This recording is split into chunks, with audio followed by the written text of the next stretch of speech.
What is weighing you down that you may need advice on?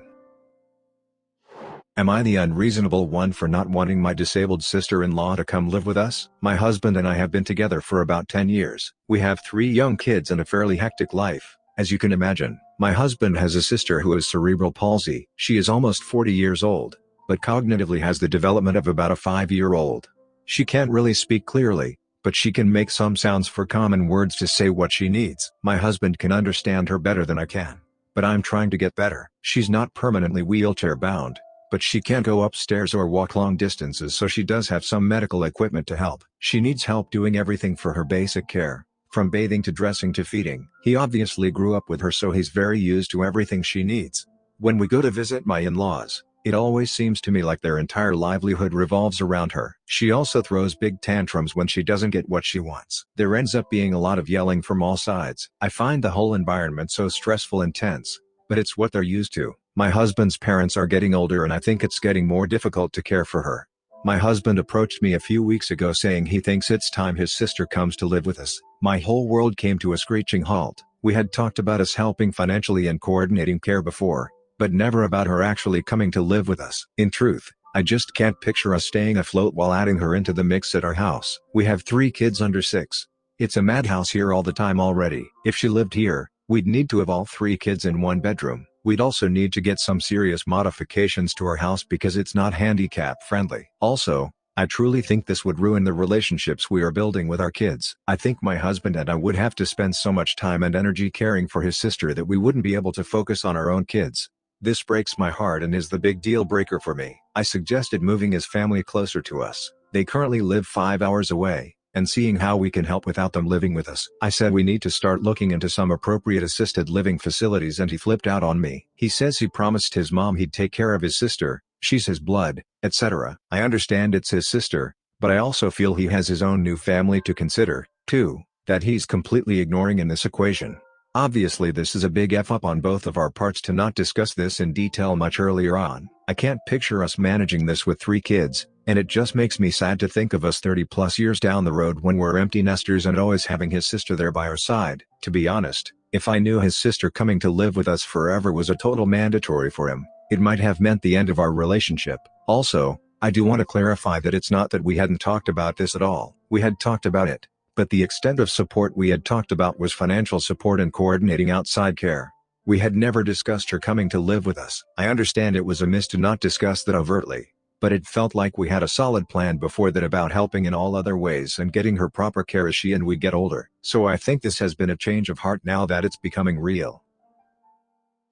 Am I the unreasonable one for objecting to Girls' Day? I'm a 28-year-old male and my immediate family is all women.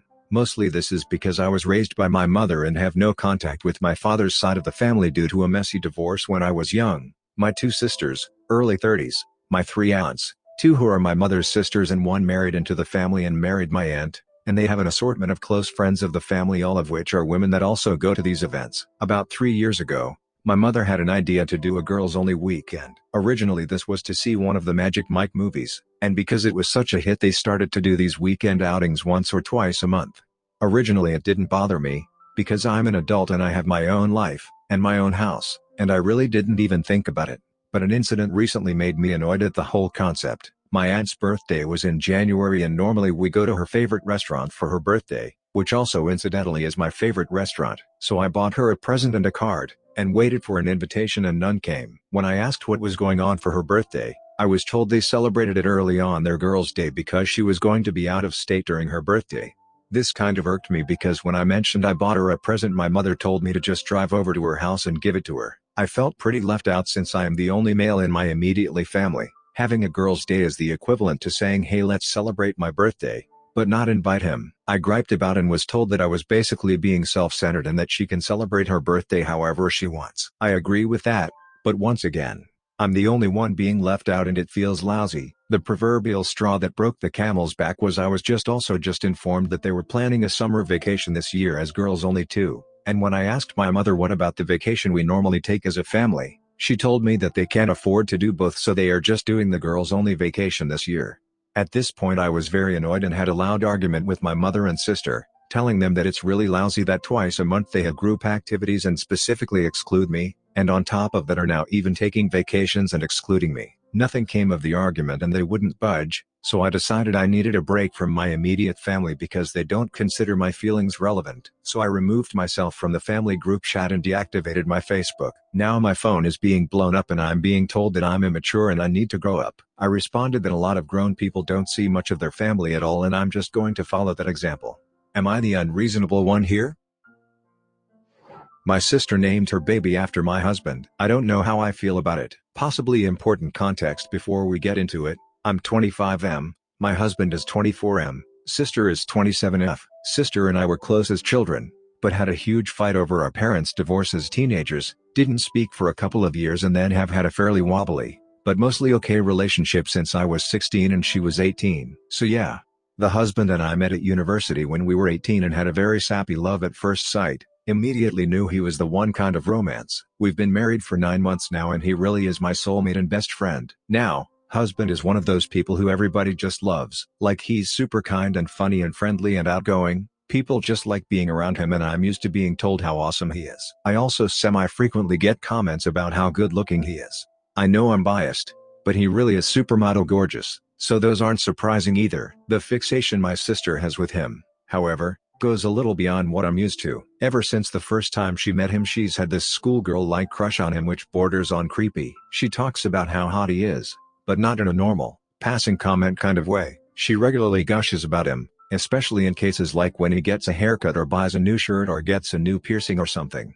She's also made several jokes over the years about stealing him from me and how they were probably meant to be in a different life and how he mostly likes me because I'm basically the boy version of her. To top it all off, she has explicitly mentioned while drunk that the only reason she fancied her husband in the first place is because he looks a little bit like mine. Honestly, the resemblance isn't really there, they're both just tall and lanky and blonde. I've largely brushed it off as joking, but it does make me and my husband both quite uncomfortable. So the current problem: 2 weeks ago, my sister gave birth to her first child, my nephew, and she named him after my husband. It can't even be passed off as a case of her just liking a common boy's name that just happened to be my husband's name. We live in England, but my husband is Ukrainian and has a pretty distinctive name. Like, I'm sure there are other guys with his name over here and it's quite a common name in Ukraine, but I've personally never met anybody else with his name and I'm certain my sister hasn't either. I asked her why she chose that name and she said she just thinks it's pretty, though she couldn't tell me what it means and actually technically misspelled it on the birth certificate, so there's that.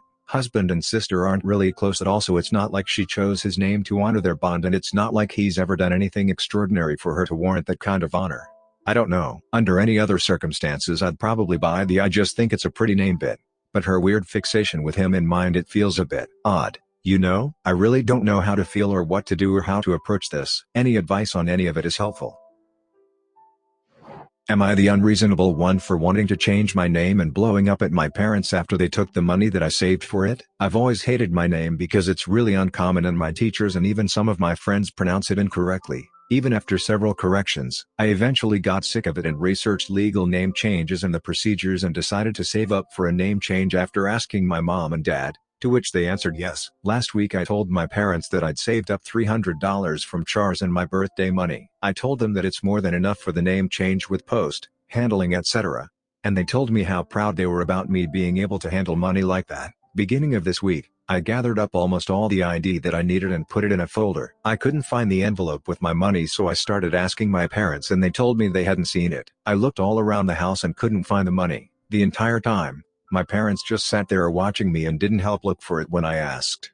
In the end I just gave up and thought it would turn up sometime or another. This morning my parents took me aside and told me that they needed to tell me something. They said that we'd be going to a ski resort, also, caravan park, in a few weeks' time, and that they'd used my money to pay for some of it because we all need to do our bit because we're a bit tight on money right now. I was furious. I started shouting at them for taking my savings without telling me and using it for something that we didn't even need. They argued that I'm an ungrateful bitch for wanting to change my name that they had chosen for their little girl and that I'd grown up with it and never complained until now. I left the room and took a walk, during which my parents proceeded to text all our relatives and friends about the incident. I came back to find my phone blowing up with 200+ messages from my aunts and uncles telling me I should apologize for being so petty and thankless. I have no idea what to do and I haven't talked to my parents since then. So, am I the unreasonable one? Update. Today I asked my parents about canceling the trip or at least paying me back, and they told me they'd pay me back with gift cards. I thought I'll take what I can get and apologized for shouting at them yesterday. I've decided to save up again, but be much more cautious with my money, and I definitely don't trust them anymore. Thanks for the advice.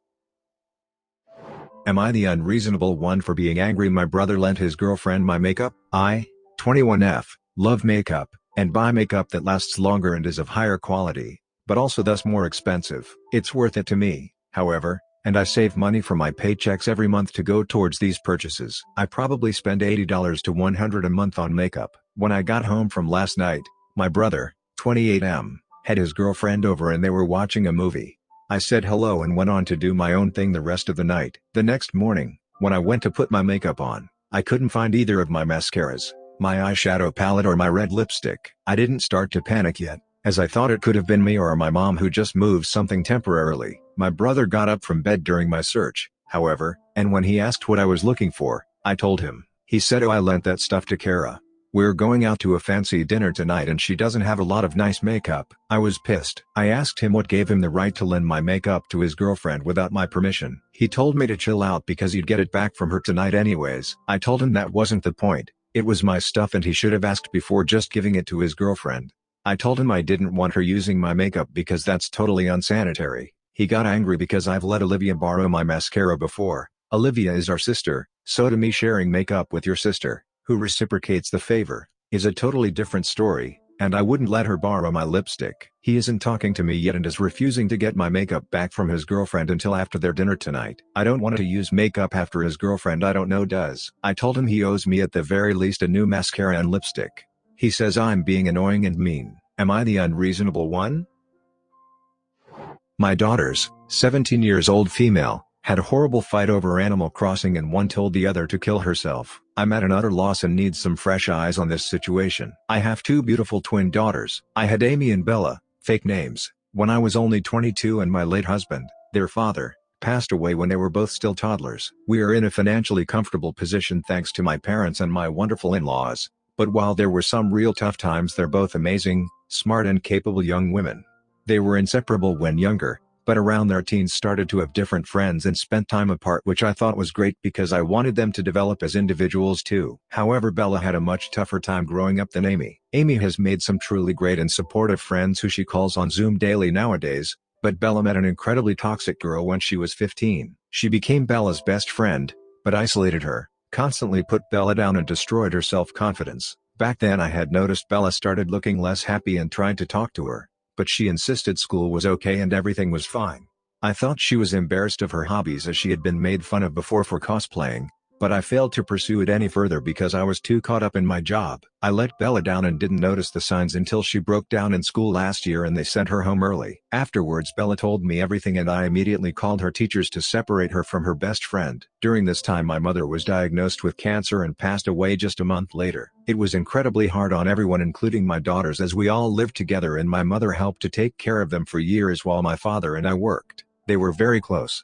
Bella spiraled and she was diagnosed with depression. Her first therapist tried to prescribe medication, but they made her feel worse and she was crying every night. My father and I took shifts accompanying Bella and stayed with her till she fell asleep as she was a suicide risk and posted online about wanting to kill herself, and I was so scared. Throughout this whole time Amy was so amazing. She was hit really hard by my mother's passing, but supported Bella and specifically invited friends who were into the same anime Bella liked to hang out with her so she wouldn't feel so lonely. Unfortunately, last year was also their O-level year, a national exam all 16-year-old students have to take. Amy and Bella both scored amazing marks, but while Amy managed to get into their dream school, Bella fell just short of the requirement.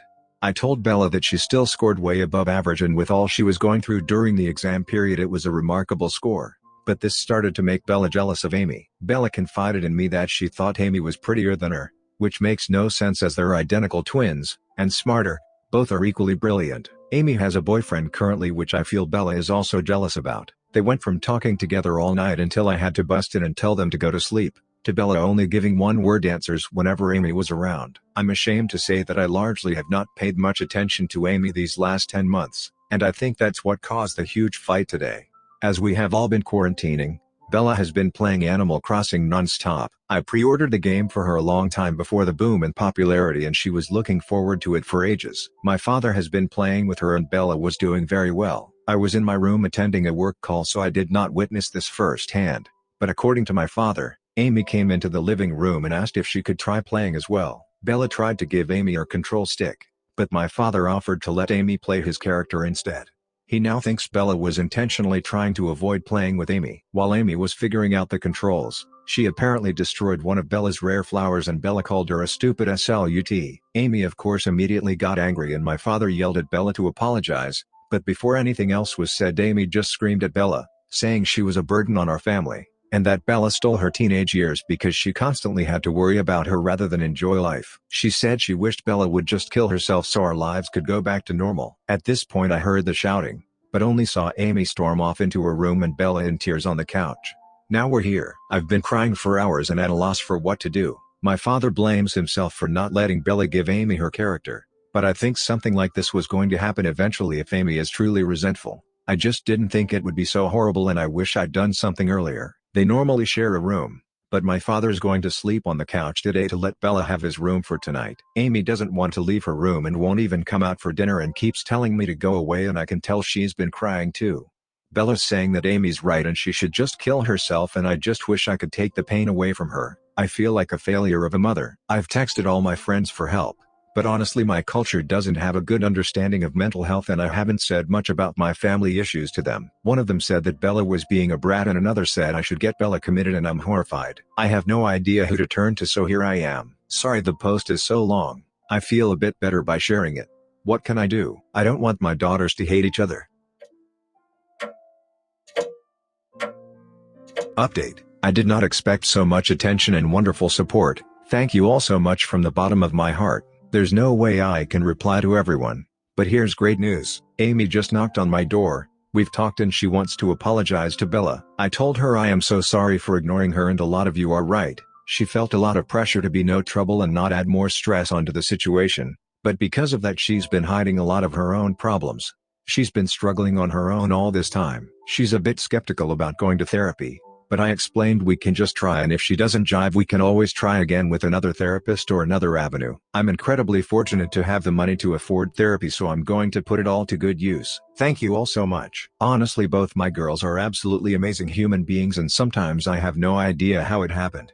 I struggle personally with whether I'm a good mother and I honestly cried with how many people said I was doing not just okay, but fantastic. We are all going to talk tomorrow too. I'm going to call the therapist tomorrow and check out the online options available that some have suggested. Bella doesn't respond well to therapy over the computer and prefers face-to-face so hopefully her therapist can also put her appointment forward. I'm sharing this while reheating dinner now because Amy is hungry, haha, P.S. Also I am definitely getting new friends. If only mom groups on Facebook weren't so weird. But friends without children also tend to get frustrated whenever I have to tend to childcare duties, which is why I lost contact with a lot of school friends too when I got pregnant much younger than most in my friend group. Does anyone have any good ideas? Subscribe and turn on the notification bell for more stories delivered to you. Thanks for listening. See you later.